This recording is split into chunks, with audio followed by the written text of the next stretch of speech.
Hi, my name is Tony, and today we're going to take a look at creating some 3D motion graphics using Fusion inside of DaVinci Resolve.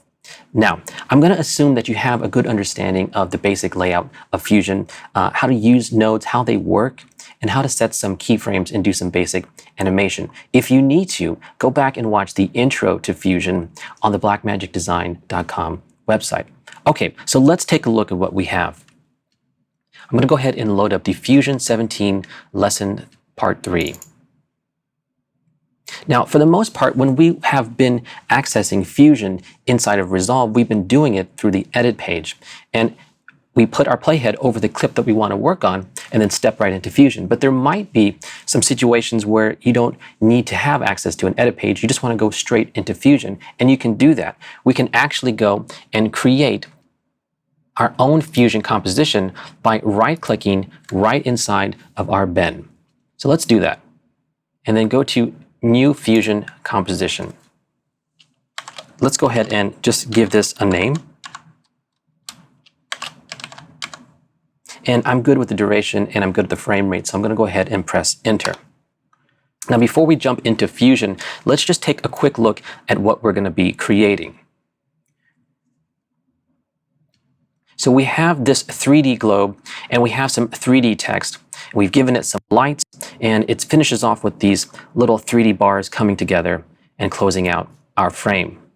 So again, we're going to take a look at Fusion's 3D environment. Now, it's a real 3D environment, not a 2.5D environment. So we're going to have access to things like 3D objects, cameras, lights, etc. So let's go ahead and double click on our breaking news Fusion composition and jump right in. All right, we're inside of Fusion. Now, one thing you might notice is that we do not have a media in node that's coming from the timeline on the edit page. Remember, we started directly from the bin inside of Resolve, so this is a clean composition ready for us to get going. Let's go ahead and go to our 3D globe bin. And when you find the earth.tiff, let's just drag that in. I'm going to close down my media pool. Now, remember, the first thing we want to do is be organized. So let's go ahead and rename our node. And let's go ahead and view it in Viewer 1 by pressing the number 1 key. All right, so we can see that we have an image here of the Earth, and it has some transparency. I want to take this image, and I want to bring it into 3D. How would we do that? Well, it's actually pretty simple. Let's go to our node toolbar and hover your mouse over each of these icons. And when you find the shape 3D, let's go ahead and bring that in to our node editor. All right, I'm going to load this shape 3D into viewer number 2. And just like that, by loading that node straight into that viewer, we have access to Fusion's 3D environment. We don't have to turn any 3D on, just load the node right into the viewer, and now we are inside of the 3D environment. Real quick, before we get into how do we move around in there, I just want to connect our Earth image, our 2D image, and just drag it onto our shape 3D. And as you can see right away, now we're using our 2D image on top of our shape 3D image plane right inside of Fusion. So it's going to be very important that we figure out how to navigate in here. As we animate, as we add objects, we're going to want to make sure that everything that we're doing is lining up exactly. So being able to navigate and orbit around inside of our 3D environment is going to become pretty crucial. And don't forget to make sure that you have a 3-button mouse, because that's going to really help as we're navigating around. So if you remember, we use the middle button mouse to move our 2D image around, just like we do in the node editor and in the viewer. And the same is true inside of our 3D view. We can use the middle mouse button to move around. Now, if you want to zoom, again, Command scroll wheel or Control on a PC, we can zoom in and out. And another way to navigate is to orbit around in 3D space. And we can do that with the Alt and middle mouse button. So I'm holding down my Alt, and then I'm using my middle mouse button to orbit around in 3D. Now I'm going to just kind of go a little bit crazy and move this around. And let's just pretend that something happened and I've lost my view and I can't find my way back. Well, that's fine. We can definitely reset our view. If we go down here to the left, bottom left of our viewer, there's this little perspective text with some 3D access points. Go ahead and right click on that. And we can go all the way down to settings and click on reset default. That's just going to bring us right back to our original position in 3D space. Now, just a reminder, we're moving around and we're orbiting, but we're not actually changing any 3D objects. This is just a perspective view of our 3D scene. You might have noticed inside of this perspective menu down here that there was other options for viewing different viewports. So we can view the front, we can view the top, and etc. I'm going to go back to the perspective view. Now, along with these controls down here, there's other controls up top on our viewer. We have some move, orbit, and scaling controls. We also have the ability to turn on some lighting. If we click on this, this is just going to give us a simulated lighting. It's not going to actually add any lights to your 3D scene. But as you'll see later on, we're going to need to be able to simulate some lights just so we can tell the dimensions of our objects and make sure that we're creating them properly. So I'm going to turn that off and just go with the flat look for now. Another important button is this quad view button. So let's go ahead and press that. And now that's presented us with 4 different views right inside of our single viewer. And we can see our top, front, right, and perspective. And we're going to need this, again, as we're creating and adding a lot of objects in 3D space. We're going to want to make sure that everything that we bring in is going to be in exactly the same place that we want it to be.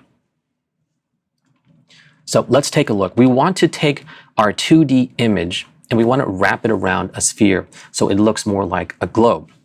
And I'm going to make sure that I have my Shape 3D node selected. In the inspector, under Shape, let's just change that from plane to sphere. And right away we can see that it's now a sphere. I just want to do a couple of changes real quick. I'm going to bring down the size, something like right around there. I think that should work. And I also want to bring up the subdivisions, the base and the height. That's just going to make sure that our surfaces are going to be nice and smooth around our sphere. Let me just zoom in. Again, Command or Control using my scroll wheel.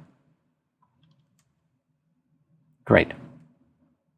So now that we have our globe, I want to give it a little bit more of a hard surface. So I'm going to add a core to it. So let's just duplicate our Shape 3D node. Command C or Control C on a PC. I'm going to deselect and then just Command V to paste or Control V to paste. Again, we want to make sure that we're staying organized. So I'm going to start to label these for us. Shape 3D F2, and let's name this Earth Sphere. And the one that we just pasted, let's go ahead and rename that one to Core. Okay, now if we remember coming from the 2D side of our compositing, when we want to composite 2 elements together, we use the merge node, foreground over background.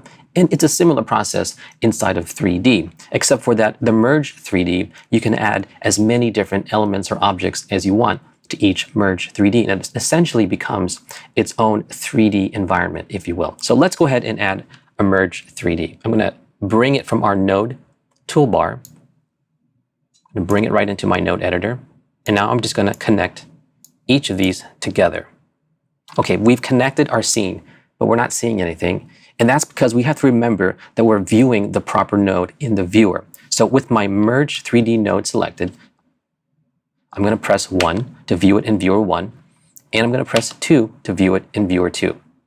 Because our viewers are independent, we can load the same node in both viewers at the same time. We have our core. I'm going to select that and let's make some changes to make it look a little bit better. Let's decrease its radius.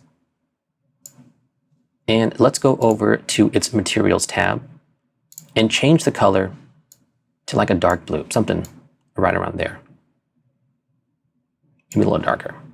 Okay, I'm going to go to the specular values and I'm just going to bring down its intensity. All right, not bad. This is pretty cool. So let's go ahead and select our Earth sphere and make sure that our playhead is at the beginning of our comp. And let's go over to the transform controls of our Earth sphere. And what I would want to do is I want to animate the Y rotation.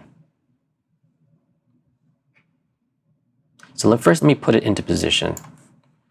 I'm going to adjust this, bring it down. And I'm just going to find my starting point. I think that's good right about there. I'm going to set a keyframe using the white diamond check mark.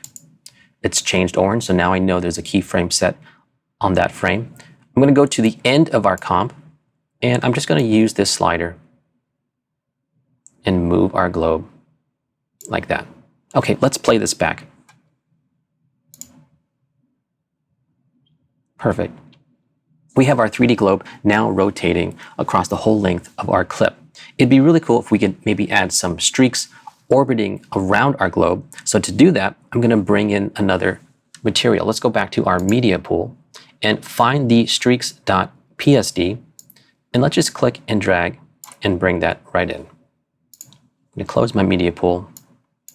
One thing you might notice is that we can bring Photoshop files directly into our node editor. And if you want, in the inspector, you can come over to the layer tab here and select any specific layer you want inside of that document. Now, for our purposes, we're fine using the merged view. So we're going to stick with that. I'm going to stop playback, and I'm going to load our streaks into viewer 1. So I want to take our streaks, and like we did with the Earth, I want to wrap it around our sphere, our globe. So I'm going to select our core. I'm going to copy it. I'm going to click in the node editor to deselect and paste. Again, let's quickly rename this.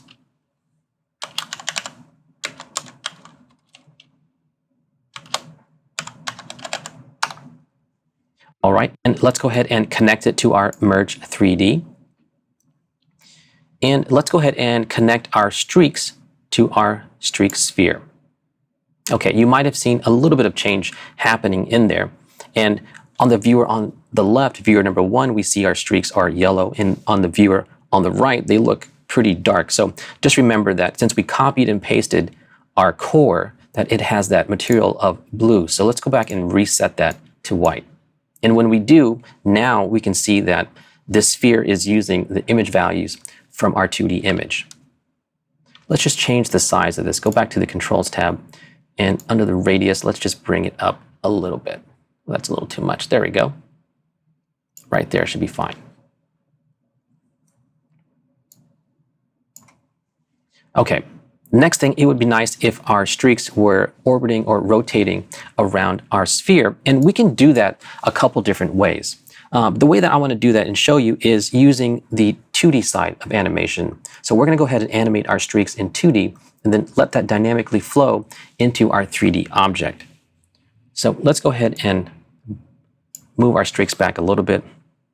If you remember, we can bring up tools and add nodes by using Shift Spacebar. That's going to bring up our Select Tool dialog box. And I'm just going to type in Transform. All right, in my viewer, I'm just going to bring this down a little bit. Make sure that you're looking at the transform node in viewer 1. And ideally, we want to animate the position of our streaks. And by doing that, it will start to rotate around our sphere. So I'm just going to move this all the way over, right till it's out of sight. And then with my playhead at the beginning of our comp, let's go over to our inspector and click on the white diamond next to the center parameter, setting ourselves a keyframe. And then let's go to the end of our comp and then just move our streaks right back into frame. And if we play that, we can look in our quad view and see how it's being animated around the globe. So not bad. I think that's pretty good. It kind of starts out of the middle of nowhere, and there's a side of the globe that's just pretty much empty. So what we can do is, still with our Transform 1 node selected, we come over here in the inspector and you see this edges parameter. Just change it from canvas to wrap.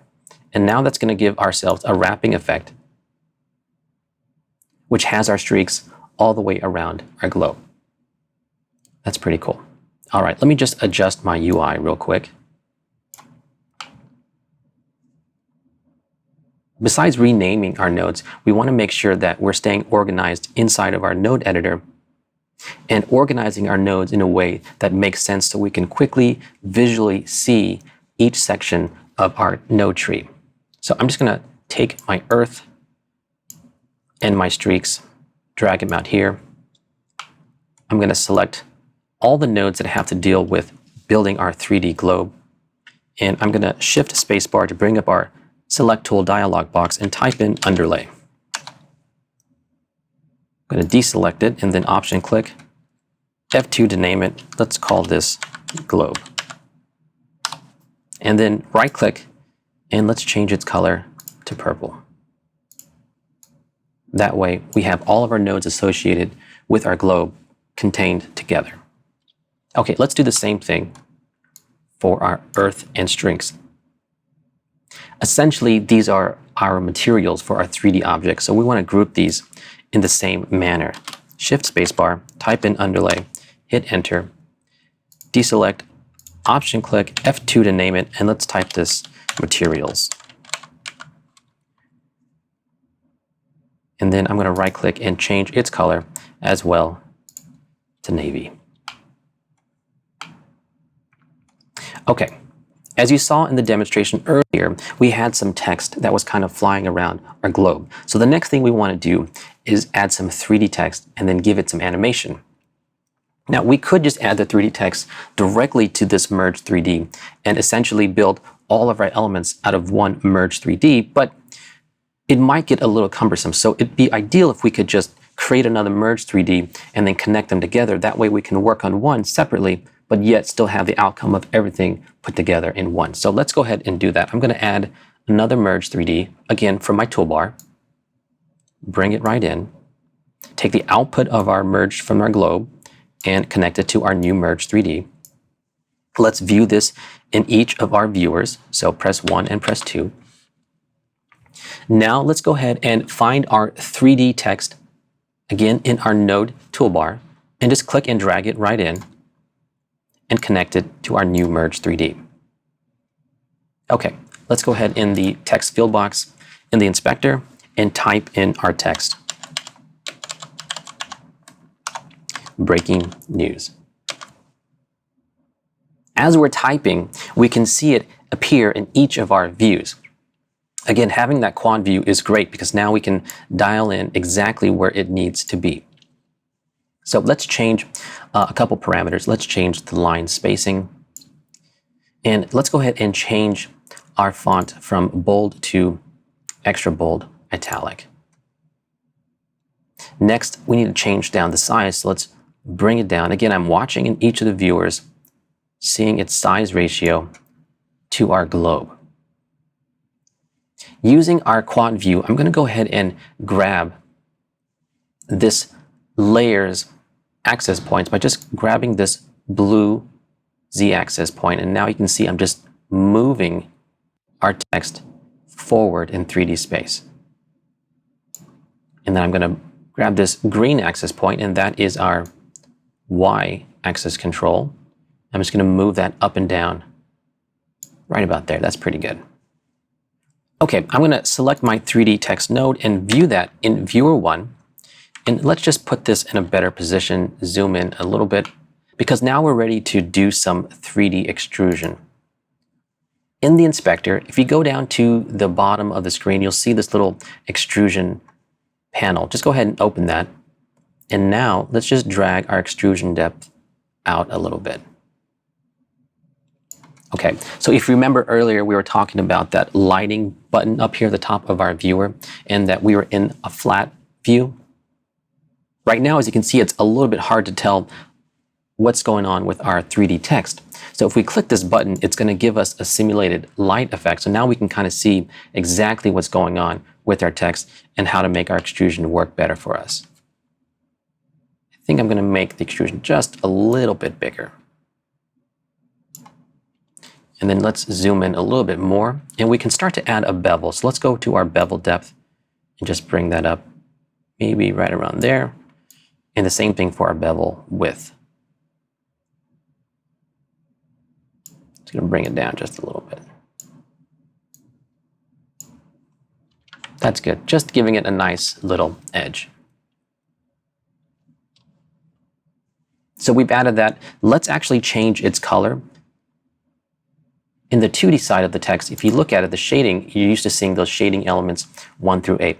It's a little bit different. We're thinking of it more as materials inside of 3D. So let's go ahead and deselect this checkbox for use one material. And now we can change the color of our fonts, and let's just change it to a dark red. Just clicking in this color dialog box and just changing it to a dark red. Again, I want to go down to the specular intensity and just bring this down about halfway. Okay, not bad, looking pretty good. Now to me, this color is nice, it's clean, it's sharp. I want to give it just a little bit of breakup. So we can actually add a texture to this material by going to this type field and changing it from solid to image. And when we do that, now we have an option to connect an image directly to that. So I'm going to go back to the media pool, and I'm just going to grab this moon image, bring it right in, close down the media pool, and I just want to change the name of this and call it texture. You can use any image that you want that has the appropriate texture. In this case, I'm going to use this moon image and then just drag it over, connect it to my 3D text. And when you do, you can see that now it's affecting our 3D text. The luminance value of that texture image is affecting our 3D text. And for me, it's just giving a nice little breakup so it doesn't look completely clean.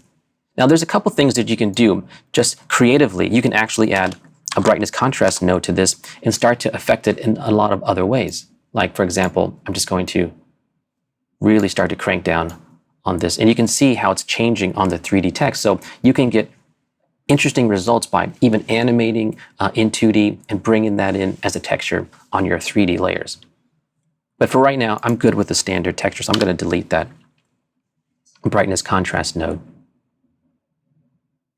That's looking pretty good.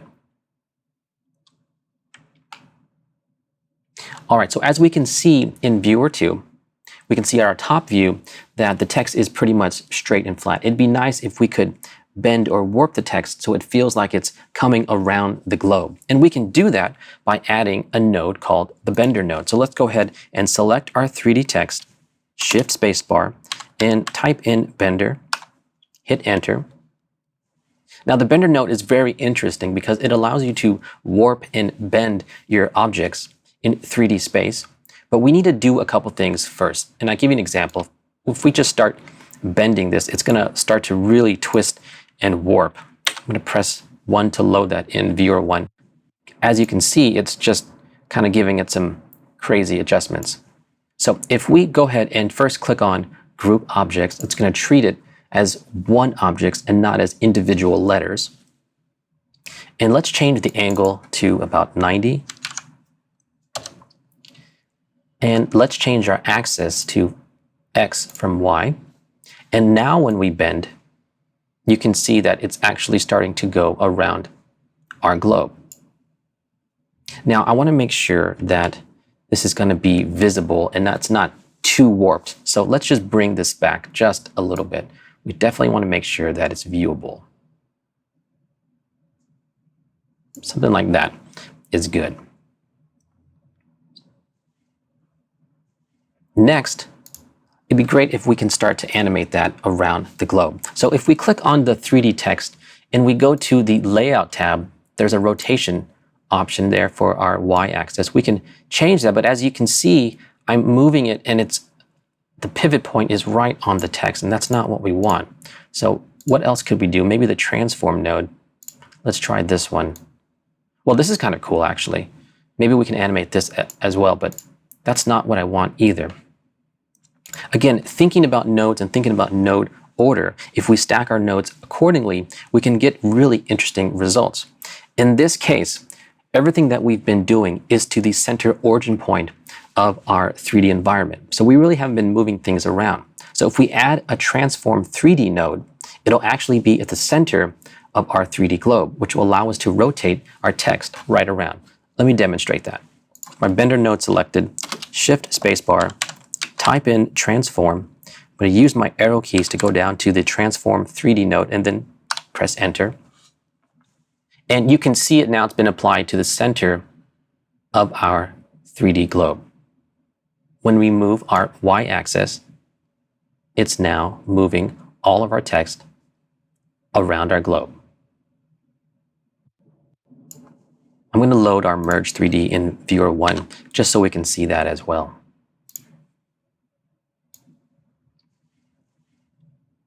So let me move this into position. I think I want it to start right around here. Make sure our playhead is at the beginning of our comp.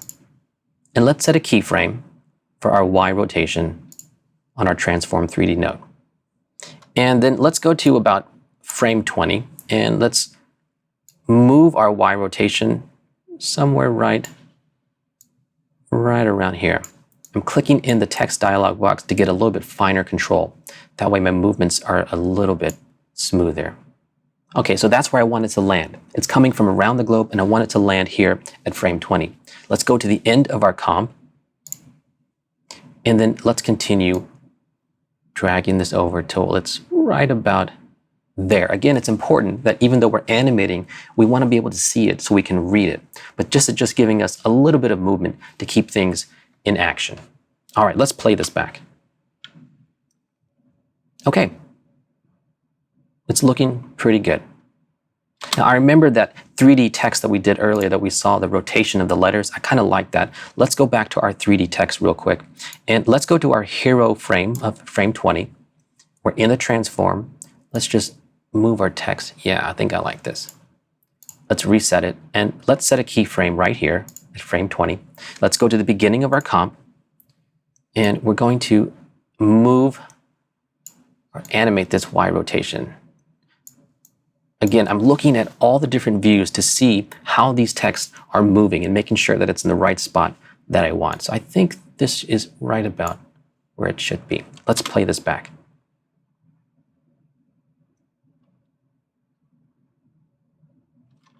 Okay, the playback is pretty long, so I'm going to adjust my auto render range so we can focus just on the area that we want to. So holding down the command key, clicking and dragging inside of our time ruler, now we've just isolated our playback just to this moment. Okay, this is looking pretty good. Now it would be great if we could add a 3D camera to this so we can complete our motion coming from out of the globe and revealing everything at once. So let's do that right now. I'm just going to move my node editor around. Again, come up to the node toolbar, just bring in a camera 3D and connect it to our Merge 3D. If you've seen here, now once we connected that camera, it pops up at the center point of our 3D environment. So I'm going to grab its Z-axis arrow point and just move this back. So as I'm moving the camera, as you can see, we can't really tell what it's seeing. So it would be nice if we could see the view of the camera so we know how far back we need to move it. And we can do that if you come back here to our viewer number 1, down here at the bottom right, there's our perspective view. Let's right click on that. And because we have a camera added, we can now just click directly on our 3D camera. And when we do so, now we're seeing exactly what the camera sees. So when we move it, we can know exactly what we're looking at. Let me just zoom out of this view. And I'm going to move this camera back right about here. Yeah, I think that's a good spot.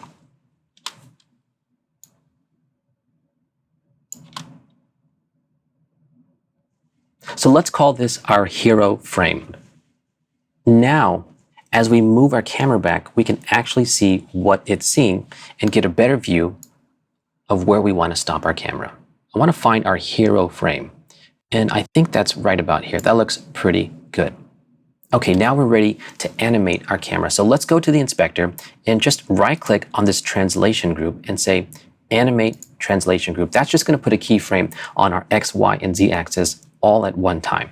And I'm going to do the same thing for the rotation as well. right-click, animate, rotate group. So this is our hero frame, right about frame 18. Let's go to the beginning of our comp, and we're going to just move our camera forward.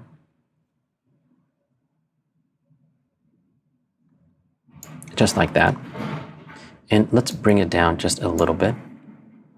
And then let's animate its x-axis right around there. And let's also give it a little rotation on the z-axis. And then let's just change our X position and zoom in a little bit more. Somewhere right around here. And let's see what that does. Okay. That's working. Now let's finish this off by going to the end of our comp and adding a slow little pullback on our camera. So clicking to the end of our comp.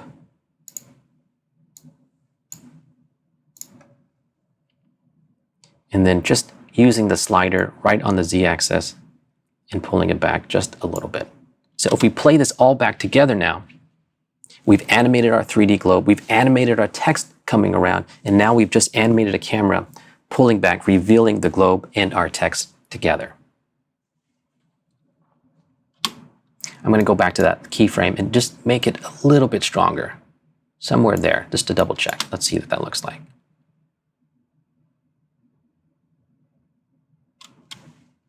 Pretty cool. The next thing I want to do to finish this off, just as we reveal our breaking news, I want to have a wall come in and transition us to our next art card.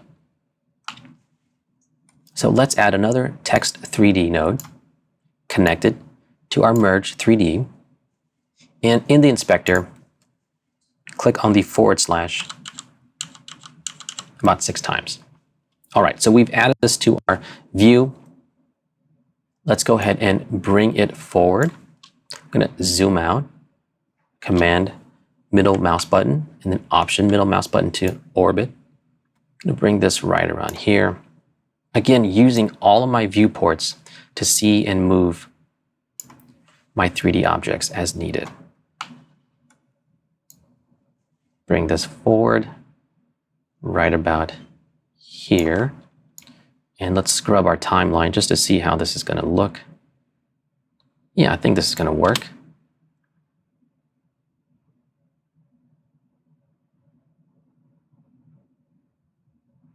I think this is going to work. Let's go back one more time. Let's go and give this a little bit of extrusion, just like we did before.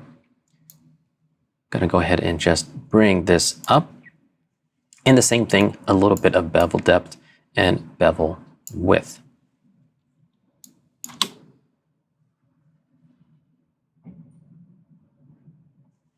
That's working pretty good. The next thing we want to do is we want this to collapse and close down as if it's a wall shutting down. Let's find a spot we can start our animation. I think right in here around frame 70. And let's put a keyframe on our tracking. So add a keyframe, move forward about 20 frames or so, and then let's just bring down our tracking right until everything closes up. And then let's play that back. There we go. I think that's working. Lastly, I just want to change the color of this to red. So let's go to our shading tab and then just bring this down to a dark red as well. Okay. So let's just review real quick. I'm going to move my UI around. We've added our materials. We've got our earth, our streaks, our texture. Now we've brought that into 3D and connected it or mapped it onto some sphere objects, creating a globe. And we've organized it and used an underlay to group that together. Next, we've gone to another merge 3D and we've added our text, given it some animation, and also warped it as a 3D object and animated our camera as well. So I'm just going to go ahead and do the same thing real quick while we're here and give this an underlay just so we stay organized. Option click F2 to rename text 3D. And one last thing, I just want to go over here and select our camera 3D. I'm going to right click on there and go to Show Tile Picture. And that's just an organizational feature for myself. So that way, as I'm moving and navigating across the node tree, I can quickly see and know which node is my camera, as I'm going to want to use it a lot. I think now we should open up the spline editor and start to look at our keyframes and make sure that all of our movements are nice and smooth. And the spline editor is a great way to start doing that. So I've got the spline editor open. Again, this panel on the left is going to show me all of our adjustments, all of our nodes that have keyframes. And then on the right is our graph view. Now, there's a lot of keyframes that we've been setting, so I'm just going to help focus our attention by going to the top right of our spline editor and clicking on this menu and selecting Show Only Selected Tool. That just lets us select a node and just see those parameters in the spline editor for us. Let's start with our 3D text. I'm going to select the 3D text and then load it in Viewer 1.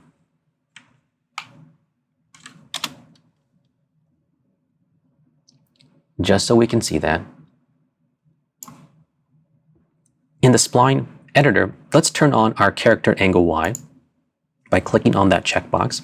Now, it's got a zoomed in value. I'm not sure what I'm looking at. So there's this button right up here at the top right. There's these 3 buttons, our menu that we clicked on earlier. Next is our zoom to rectangle. And then next to that is zoom to fit. If you click that, that'll just bring all of our keyframes and fit it inside of our spline editor for us. As a side note, a keyboard shortcut for that is Command F or Control F on a PC.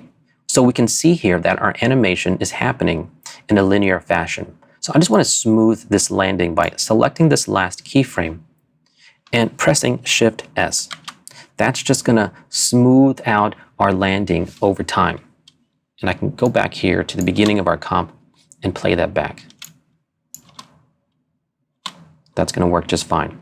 Next, let's go to the next node that has our animation, our transform 3D node. Press 1 to view that. Again, I'm going to Command, click and drag inside of the time ruler just so we can focus on this one part of our comp. With our transform 3D node selected, inside of our spline, let's turn on the Y rotation. Command F fits that for us, and we can see the keyframes that we have. I'm going to select these last 2, just drag a box right around there. Shift S for smooth. Going to smooth those keyframes. Now, we need to do some adjustments. So bring down our middle keyframe.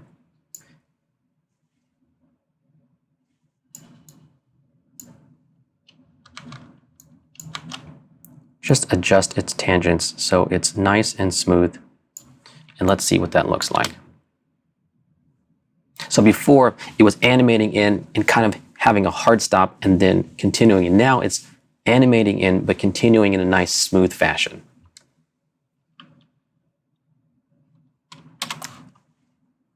Next, let's go to our camera 3D. And I'm going to select our merge 3D and press number 1 to view that. Remember, we have our viewport is set to our camera 3D. So don't forget that we're not in perspective mode. If we were to make any changes using our navigation tool, it would actually be changing the animation of our camera. So we're viewing the camera 3D, but don't use any type of navigational features just yet in that viewport. So as we play, we're coming back. We've got a kind of a hard landing. So we want to smooth that landing of the camera so it's nice and easy. Select our camera 3D. And let's go ahead and turn on the Z offset inside of the spline editor. We're in the spline editor, Command F or Control F zooms our keyframes so we can see them all. And it's the same process. Select the keyframe, Shift S, select this final keyframe and Shift S as well. And let's just adjust this, making it nice and smooth. And let's see what that looks like. Okay, that's a good start. Let's move from here and turn on our X and Y rotation. Command F. I'm going to select all of our final keyframes, and instead of hitting Shift S for smooth, I'm just going to hit the F key, and that's for flat. It's just going to make sure that our tangents are not going above the values they're supposed to and just flattening off that curve for us. So let's play that back. That's feeling a lot smoother. Now, as we're doing this, as we've been changing our keyframes, our animation for our wall is a little bit off now. So we need to go back and just adjust that real quick. So right around frame 40, 45 is where it's coming in. And I want to just bring it closer so it's coming in a little bit later. So let's go to about frame 60. And let's select our 3D text node. And while we're here, just press F2 and let's call that wall, just so we stay organized. In my perspective view in viewer 2, I'm just going to click on the Z-axis and just bring it closer to the camera. I'm going to adjust my auto render range, and then let's just play this back. Okay, that's a little bit better. Now let's go and adjust our keyframes for our wall. So in the spline editor, let's go ahead and turn on character spacing. Again, we can't see our keyframes, so Command F or Control F will just bring all of our keyframes right into view for us. And for the most part, we've been adjusting our keyframes so that everything that happens smoothly, and that makes for a better looking image. But in this case, we want our wall to be able to animate nice and fast and hard. So we're going to change how we approach our keyframes. Select our first keyframe and let's press F. And let's take our last keyframe and adjust the tangent just so it slams into place. And I'm going to adjust my auto render range. There we go. So the animation starts off slow and then comes to a quick close.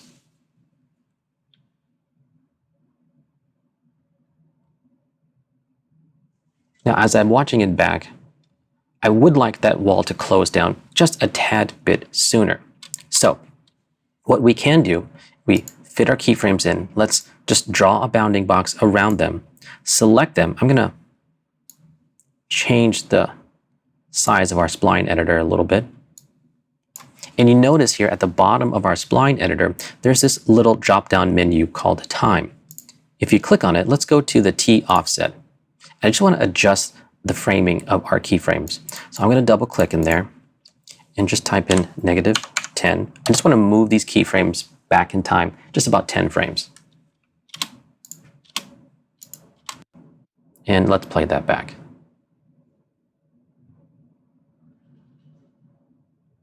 Maybe even move that back a little bit more. So make sure my keyframes are selected, switch to time offset, and let's go back -5.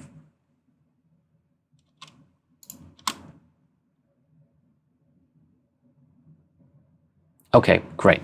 That's exactly what we want. So again, using the spline editor to really finesse your keyframes to make sure that everything is animating over time in a smooth fashion or an opposite, in a hard fashion, coming down very quickly. So definitely take a look at the spline editor when you have a chance. Now, this whole time we've been working inside of Fusion's 3D environment. We're not actually in 2D.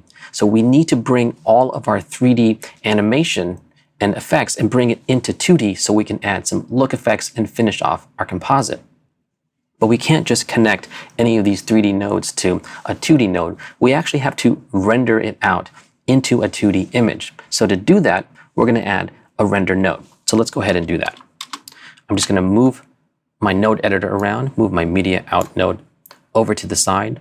And again, in the toolbar, just click and drag your render node into your node editor. Now, the last node or last scene that we have in 3D is our Merge 3D 2, which is our text and camera. So just take the output of that node and connect it to the input of our Render 3D node.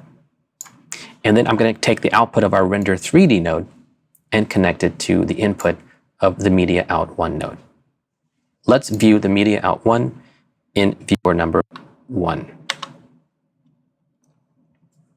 And let's scrub our timeline. And so now we can see that we've rendered out our 3D and placed it into 2D. And actually, it looks kind of flat. And that's because we don't have any lights or any dimension happening. Let's get that going. Let's set that up. Select the Render 3D node.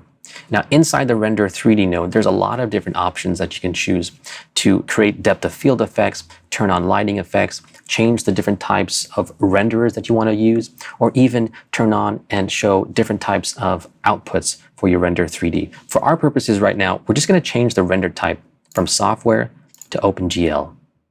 And we're going to enable our lighting.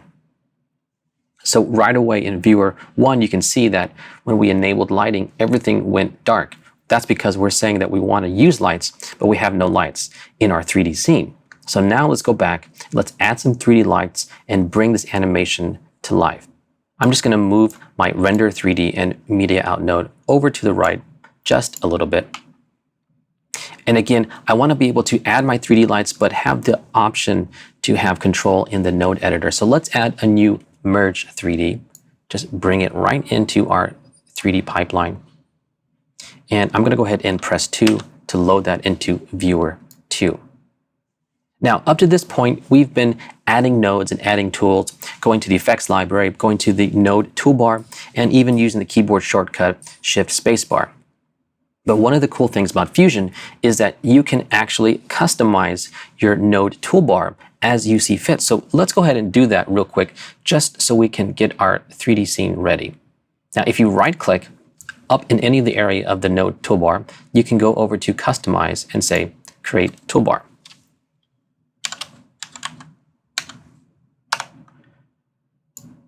Now, all we can do is go up to the effects library, and we can just drag any tool that we need directly into our toolbar. So I'm going to go ahead and grab the point light and the directional light, as we're going to be using those. I'm going to close down my effects library, and I have the spotlight here. I'm just going to move this into place right where I want it. And then in between the render node and the spotlight node, I'm just going to right-click there and say Customize Add Divider. So this is a really great way to customize your toolbar based on the different types of workflows that you might need, and then recall them as needed. The first thing I'm going to do is add our point light. So I'm going to bring that right into our node editor, connect it to our Merge 3D, and you can see the effects happening already.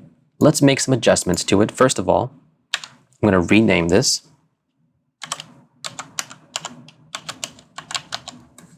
Blue light. And in the inspector, let's go ahead and change its color. Give it a blue color. And let's change its decay type to linear. And we can bring down its intensity a little bit. So now this really comes down to using our viewers to dial in the position of our lights as needed. So we're going to find a good spot where these lights should go. I think something right around here might just work. I'm trying to find a good little spot, a good angle where it catches as many of the different bevels as it can.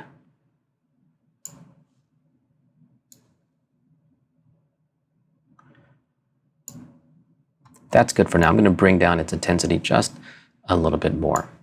Let's take this node, copy it, Command-C or Control-C, deselect, and paste that back into our node editor. Let's rename it Yellow Light, and let's attach it to our Merge 3D. And in our viewports on Viewer 2, let's just move it over to the other side. And again, just find a good little spot for it. Use my perspective view, zoom in, move it back, and move it over. Again, I'm watching my Viewer 1 just to see how it's affecting my scene. Now, real quick, let's go to the color for that in the inspector and change it to an orange. Nice little orange. Somewhere right around here. And as we create and as we build, we're going to end up coming back and tweaking this once we see it playing back in animation. There we go. I'm going to still adjust it just a little bit, bring it back.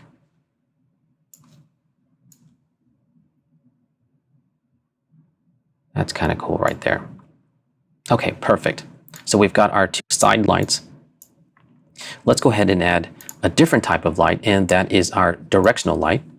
Bring it right in, connect it to our Merge 3D, and I'm going to rename this and call it Top Light. And in the inspector, let's go ahead and just rotate on the x-axis until it's right above. Again, just finding a good flavor that works. All right, in the controls panel, I'm just going to bring down its intensity just a little bit. And let's do the same thing. I'm going to copy this light, deselect and paste it, and then connect it to the Merge 3D. Now let's rename that light F2 and call it the bottom light.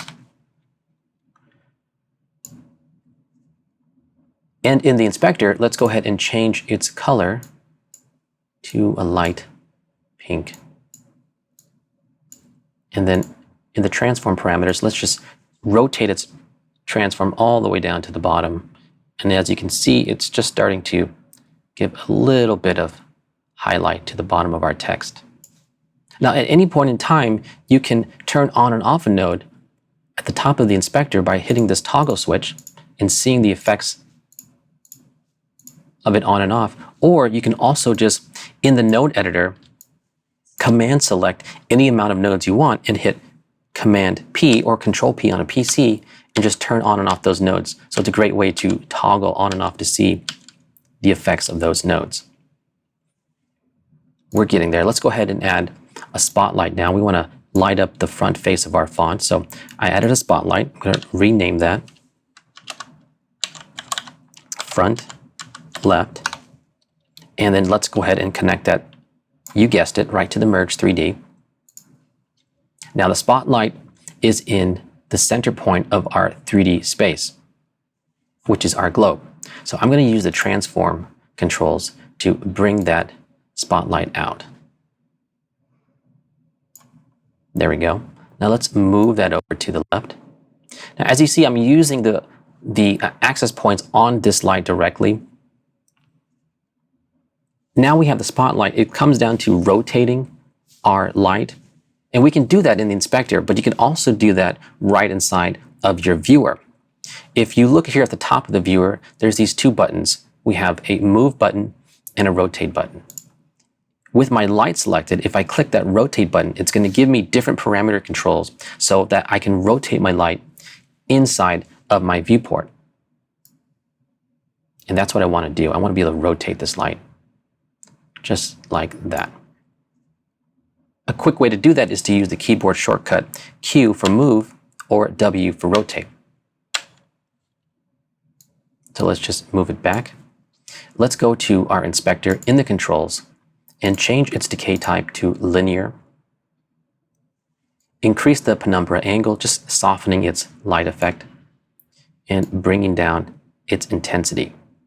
Now, one thing I'm seeing is on the text 3D node, it's giving a lot of reflection. So I just want to go back to the text 3D, select it, go to the shading tab, and just bring down its specular intensity. Just like that.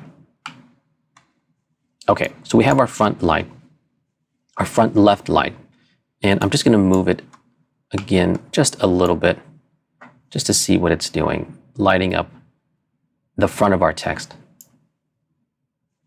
We're going to do the same thing. We're going to Command C to copy it, deselect our node editor, and then paste it in, connect it to our Merge 3D, and let's rename that Front Right. And now we need to move this light over to the other side. So I'm going to press, in my viewport, I'm going to press W and rotate this light first.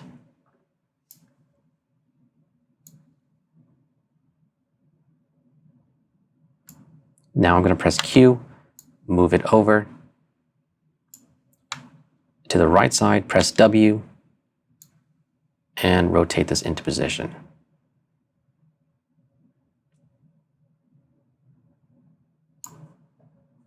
And I can toggle this on and off and see its effects. I want to bring down its intensity just a little bit. And now if we scrub our timeline, we can see that now we've started to give a little life to our animation using some lights. Just 2 more lights to add. Let's go ahead and add a backlight. We're going to use another spotlight, and let's rename that and call it backlight. And let's connect that in. Again, it's at the center point of our 3D space, which is right in the center of our 3D globe. So all we need to do is just rotate it 180 degrees. So in the rotation field, let's go ahead and just move our y-axis about 180 degrees. And then we can just change its position forward or back. And you can see that it's starting to kind of give little highlight pings on our text. So I'm just moving it and finding a good spot somewhere right there.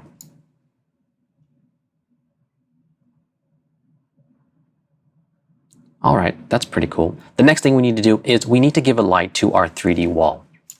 Right now when it closes, it's pretty dark and we can't see what that looks like. So let's go ahead and add another little point light just to kind of give a little illumination to our 3D wall.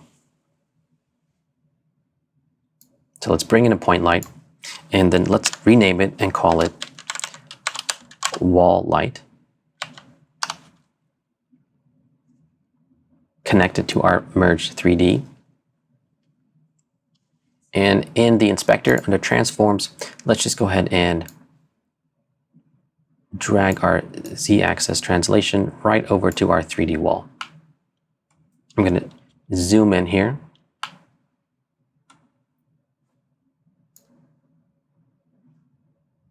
And let's make a couple different changes. In the controls panel, let's go to our decay type and go to quadratic, and let's bring down the intensity.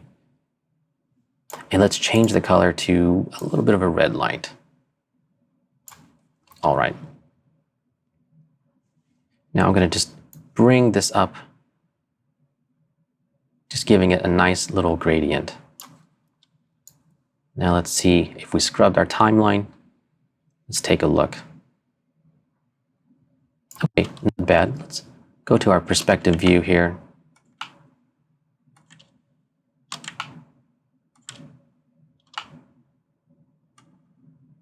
And let's bring it a little bit further away. There we go.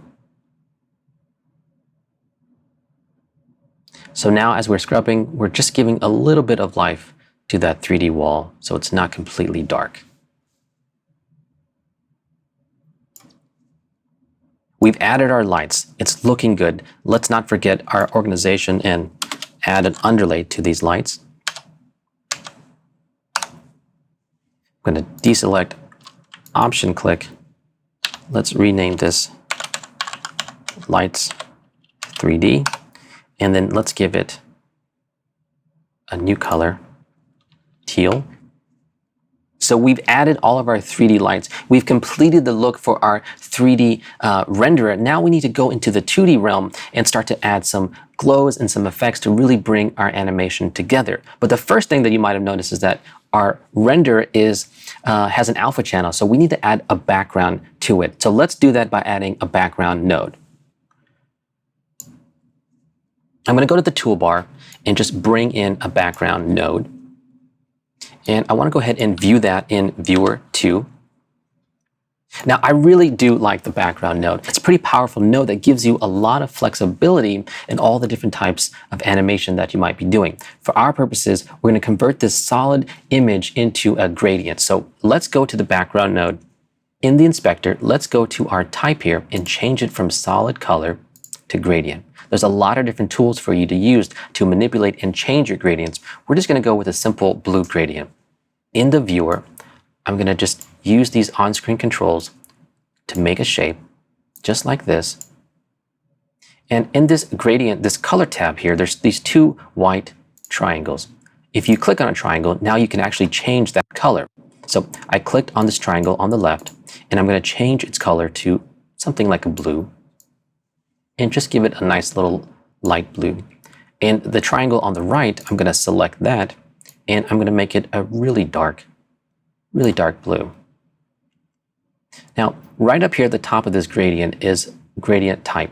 I'm going to switch that from linear to radial. So now we have this nice little radial background. Let's add a merge node. After our render 3D, let's connect the background to our merge. Now, in this case, as you see, we've added a background to our merge, but it's actually in the wrong order. It's actually covering up our render 3D, and that's fine. We can actually change that. So select the merge 3D, Command T, that's going to swap our inputs automatically. We don't have to disconnect and reconnect. Just Command T will swap our inputs for us, just like that. So now we can see our composite in context, and I like where that's going. That's pretty good. Maybe we can select our background node and just make another quick adjustment, selecting that triangle on the left, keeping it a little bit brighter. That's going to work just fine. I want to add another background node just because I love the background node so much. Press 2 to view that in Viewer 2. And let's change its color here to a little bit of a pink red. I want to add an ellipse mask to that. So let's go ahead and connect our ellipse mask to our background. And then let's just composite this right over our merge 1. Again, taking the output of our background node and connecting it to the output of our merge node. When we release, it's going to add a merge for us automatically. Now, this is covering up our image, and that's fine. We're going to go make some adjustments to our ellipse mask. Let's go to the soft edge and just bring this down. Change the shape just like that. And let's just move this mask somewhere down in here. Now, select the Merge 2, and let's take a look at its controls. Now, if you're familiar with using composite modes and other applications to kind of create cool, interesting lighting effects, you can do all that here inside the Merge node. But there's one tool that you might have not seen, and that's the Add Composite mode. Well, in Fusion, it's actually as a slider. It's called Alpha Gain. So if we click this slider, we can actually dial in the level of add that we want instead of just having it as a one-time feature. So I'm just going to bring this down somewhere right in here, giving it a nice little bright pop, balancing that out with the blend tool, just to give it a little bit of atmosphere. Again, it's a subtle feature, but just enough to give us a little bit of atmosphere to make this come to life. That's working nice. Let's keep going. I'm going to just give ourselves a little bit more room here. Now, real quick, select the Merge 2, Shift Spacebar, and let's go ahead and type in glow. Hit Enter. Now, let's go over to our inspector, and under Apply Mode, let's change that to Threshold. And let's bring down the glow just a little bit. We don't want to go too crazy. Again, toggle that on and off just to see the effects that we're getting. Also, I want to focus just on my image. So I'm going to go over here to Viewer 1 and click this Single Viewer Mode. That's just going to eliminate the other viewer and allow me to just focus directly on what we're working on and see it a little bit bigger and cleaner. We've got our glow. We're toggling it on and off. I think that's going to work for us. Right away, let's add another node, Soft Glow. And let's go to the threshold, bring this down, all the way down. And let's bring the gain down too while we're at it, making just a subtle little effect. I'm going to toggle that on and off. It's just giving us a nice little highlight. Now let's go ahead and add a brightness contrast node. And we just want to clamp all this down and bring our gamma down just right around here. That looks pretty good. And I'm going to scrub through my timeline.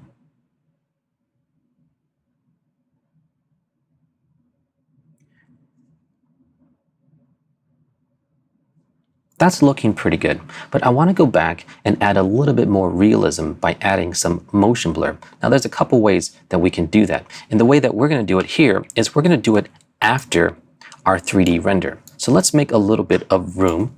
Let's select our 3D render node and shift spacebar and type in vector, and then use our arrow tools to go down to the vector motion blur. And let's add our vector motion blur. Now, this is going to require that we actually have a vector X and a vector Y channel. And we can turn that on inside of our render 3D node and make it available on our vector blur. So let's go ahead and do that. In the render 3D node, let's go over here to output channels and just click on the vector channel.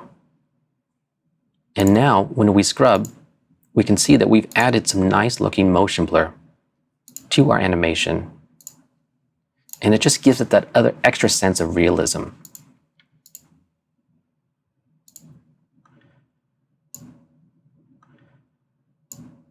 I just want to do a couple more things.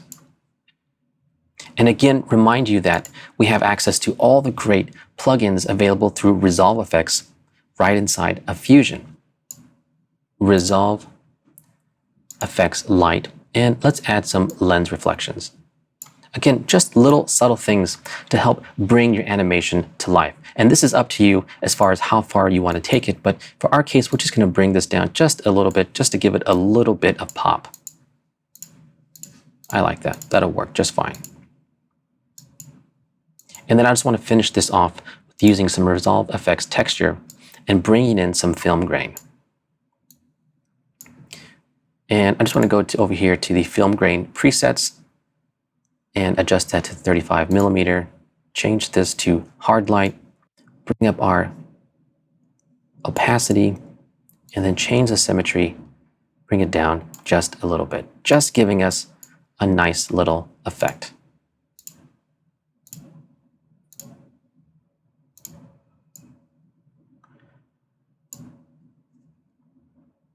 And lastly, I just want to review everything that we did. If we go back to the beginning, we started off with our materials, all of our images, brought them into 3D, did some animation with our globe, also brought in our camera and 3D text and animated those as well. Finally, our lights, adding that zing and pop to make sure that our animation looks really, really good.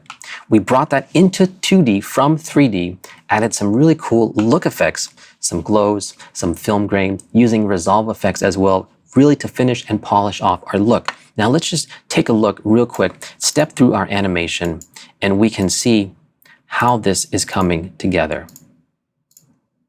Really, really cool.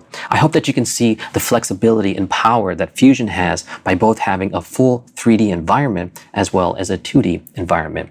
If you have any questions, don't forget to go to blackmagicdesign.com, go to their forums page. Also, all of these lessons plans are available on their training page, and you can even find a way to get certified. Thanks for watching.